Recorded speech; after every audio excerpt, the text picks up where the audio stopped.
Jejem adalah sebuah kampung di Kecamatan Pegasing, Kabupaten Aceh Tengah, Provinsi Aceh, Indonesia.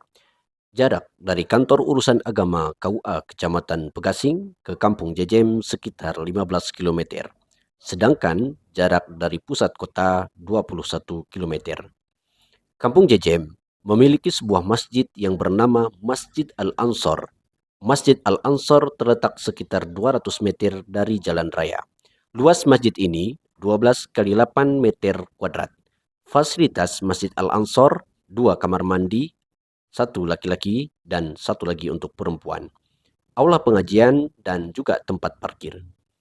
Kegiatan di Masjid Al-Ansor selain dari kegiatan sholat berjamaah, 5 waktu, serta sholat Jumat, juga melaksanakan kegiatan PHBI dan kegiatan pengajian majelis taklim, serta pengajian Taman Pendidikan Al-Quran. Pengajian majelis taklim di Kampung Jejem bernama BMT Nur Hikmah dengan jumlah peserta pengajian 40 orang. Demikian, Assalamualaikum warahmatullahi wabarakatuh.